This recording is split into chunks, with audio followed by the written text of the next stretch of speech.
So that stuff is all the stuff, Esther's favorite word, is all the stuff, because she can use it for so many different things, is all the stuff, all the things, all those material things that you've gathered that are still with you. Are they all still relevant to your now experience? Some of them, yes. And yet still you have some of it that you no longer need or see. It's in boxes, or it's in drawers, or it's in cabinets. Did you see all of your stuff today? Well, the reason that we're playing with you about your stuff is because you've gathered quite a bit of it over time.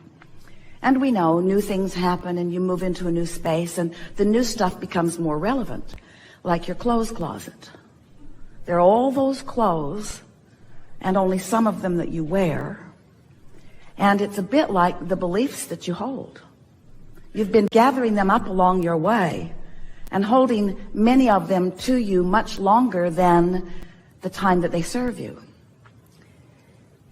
A belief is just a thought that you keep thinking, and every thought you think still has the potential of attracting. But the question is, which of those thoughts that are now not relevant to where you now are and are certainly not helpful in helping you move from where you are to where you want to be? We just think it would be a good idea, because you understand it about your stuff. You've got stuff that is inactive in your experience. You just don't get it out and look at it every day. It's off in that room, or off in that building, or it's in somebody else's garage, or you put it over there, and you don't think about it hardly ever. It's irrelevant to your now experience. If it were relevant to your now experience, you'd bring it right to where you are and put it on the nightstand, yes?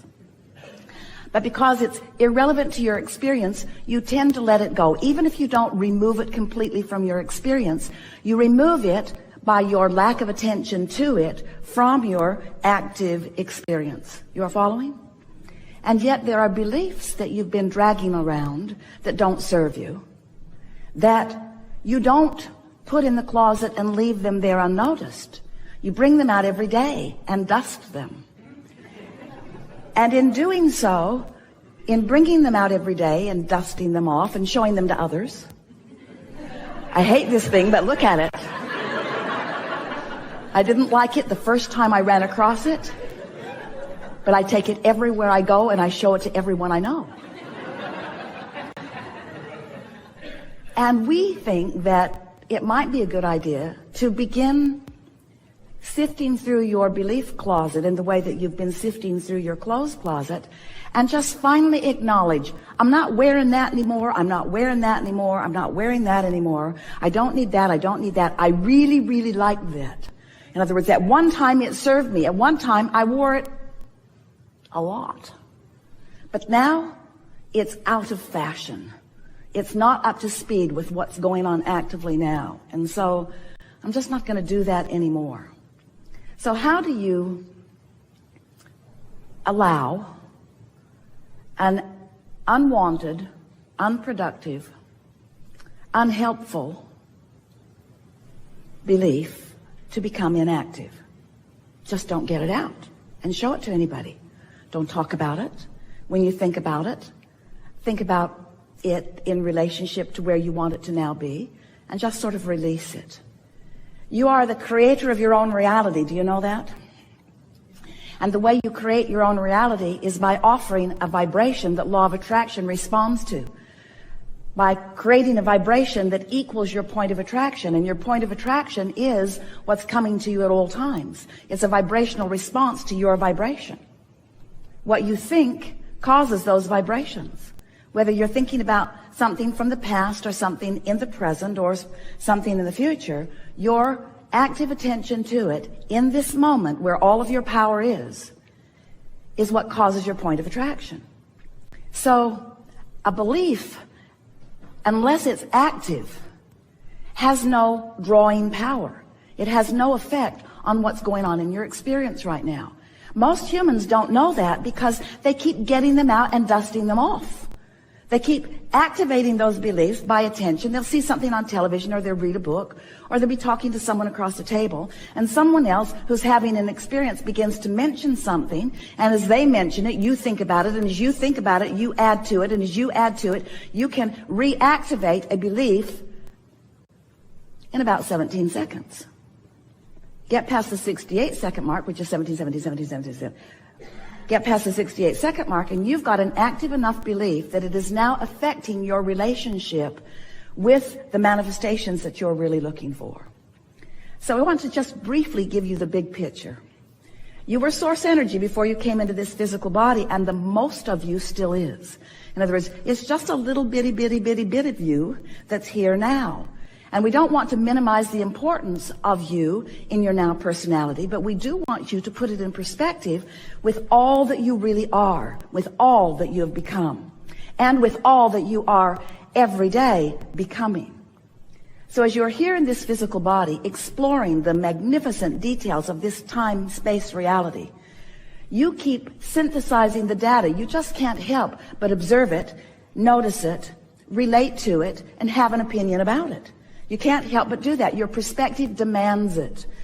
You're selfish, and we mean that in every bit the most positive way that we can offer it. Your selfish perspective, from your selfish point of view of self, causes you to notice and conclude and decide.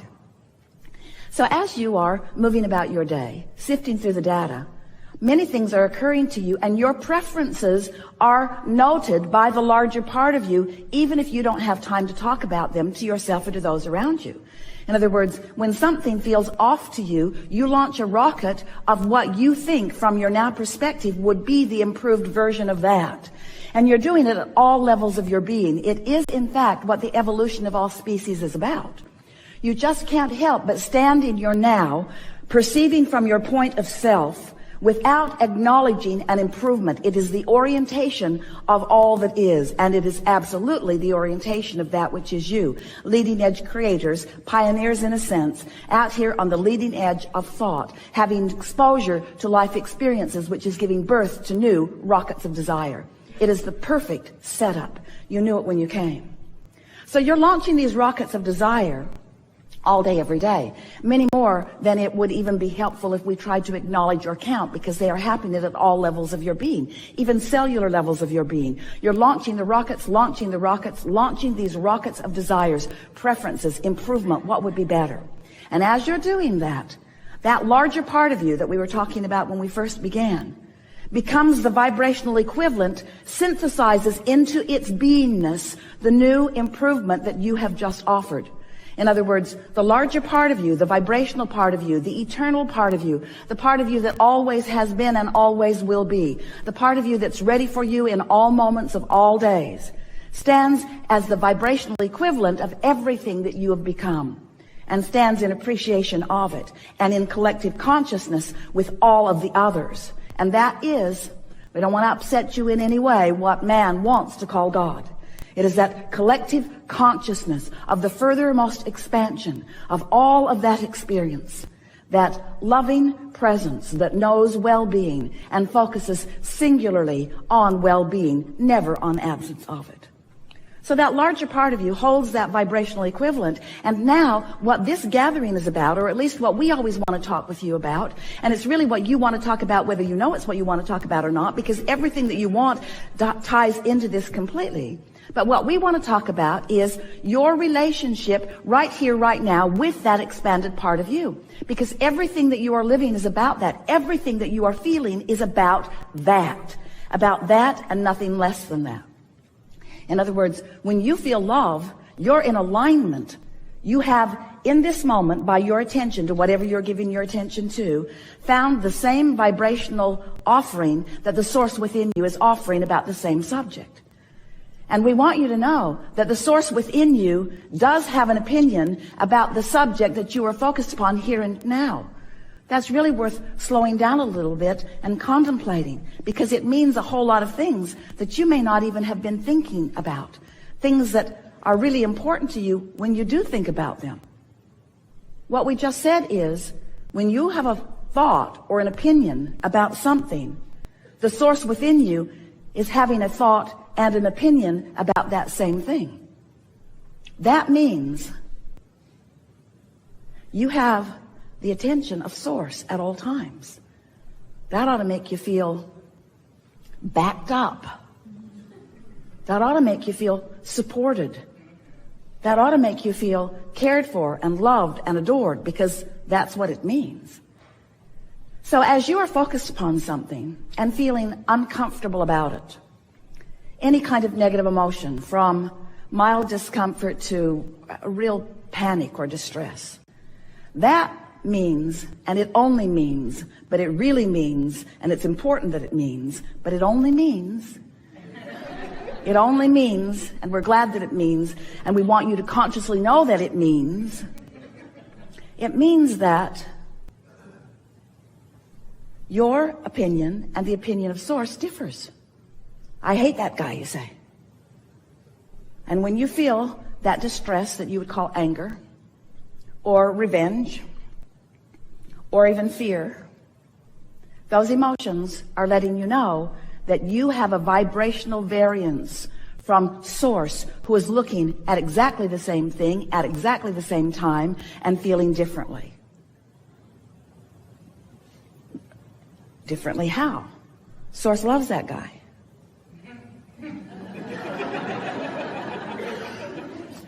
We know.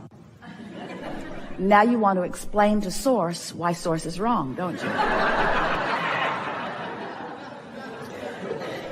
That's when you're justifying and defending and rationalizing. That's when you're arguing for your limitations. That's when you are digging in because you've got momentum, and we certainly understand that. And you want to explain to someone because what you want is agreement from someone. Esther used to say to Jerry, she'd have something that they were in difference about, and she would say, well, let's talk about this because I really want to know what you think about this. And after a while, he would grin and say, I don't think you really want to know what I think about this.